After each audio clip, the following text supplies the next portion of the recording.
फजर शेर को लेकर यहाँ से चली जाएगी और आगे जाकर आपको दिखाया जाएगा कि वो उसे एक अलग अपार्टमेंट में रखने वाली है ताकि वहाँ पर शेर का काफी अच्छे तरीके से इलाज किया जाए और वो जिंदगी की तरह वापस लौट सके। फजर कहती है कि शेर तुम जल्द ही ठीक हो सकते थे, तुम ट्रिगर हो जाते हो, गुस्सा करने लगते हो सिर्फ उन मेडिसिन की वजह से और उस इंजेक्शन की वजह से। मैं सोच भी नहीं सकती कि एक डॉक्टर कैसे बिक सकता है, यानी उसने अपने सालों की मेहनत को रद्दी की टोकरी में फेंक दिया। करोड़ों की रकम लेकर वो एक मरीज की जान भी ले सकता है। शेर कहता है कि यहाँ पर ऐसा ही होता है, देखा नहीं तुमने मेरे चचा ने किस तरह से मेरे बाप की जान ले ली। मेरा वो बाप जो मेरा मजबूत सहारा था, उसके बगैर मैं मर जाता, लेकिन आज मैं उसके लिए जिंदा होना चाहता हूँ ताकि मैं उसके इंसाफ दिला सकूं। अपने बाप को इंसाफ दिलाना चाहता हूँ मैं। फजर कहती है कि तुम फिक्र मत करो, जल्द तुम यहाँ से जब ठीक होकर जाओगे तो तुम खुद अपने बाप को इंसाफ दिलाओगे, लेकिन उसके लिए हमारे पास फैक्ट्स और फिगर्स का होना बहुत ज़रूरी है।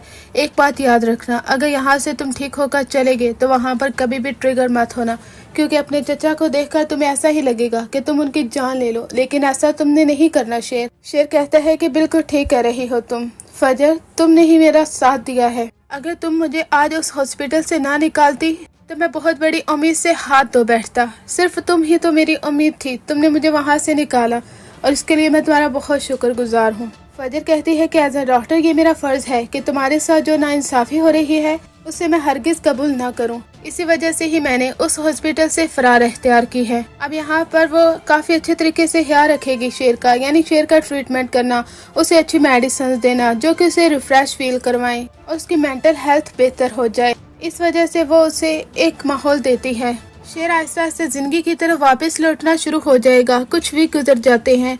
फजर उसकी काफी ज्यादा खिदमत करती है। इधर आपको ट्विस्ट दिखाया जाता है कि चचा और फाहद को मालूम हो जाता है कि शेर हॉस्पिटल में नहीं है, तो वो आखिर कहाँ है, यानी शेर हॉस्पिटल से भाग चुका है। डॉक्टर रंगून वाला चचा को कॉल करता है और कहता है डॉक्टर फजर हमें ही चकमा देकर चली गई हैं, वो शेर को यहाँ से लेकर फरार हो गई हैं। ये सुनकर चचा फाहद के पांव तले से जमीन निकल जाती है। वो चचा कहता है कि करोड़ों रुपया इसलिए मैंने तुम्हें दिया था कि आज शेर वहाँ से फरार हो चुका है और फजर भी उसके साथ जा चुकी है, किसी भी कीमत पर उन्हें ढूंढो, हम ये रिस्क नहीं ले सकते। अब चचा शेर की माँ का इस्तेमाल करता है। वो ने कहता है कि बहन फजर शेर को वहाँ से लेकर चली गई है। ये सुनकर तो वो दंग रह जाती हैं, क्योंकि वो पहले से ही फजर से नफरत करती है। उन्हें ऐसा लगता है कि फजर शेर के लिए अच्छी नहीं है, वो उसे नुकसान पहुँचा सकती है। इस वजह से शेर की माँ काफी ज्यादा खौफजदा हो जाती है और वो कहती है कि किसी भी कीमत पर शेर और फजर को ढूंढो, मेरा बेटा उस लड़की से बचाओ, वो लड़की मेरे बेटे की जान ले लेगी और ऐसा मैं होने नहीं दे सकती।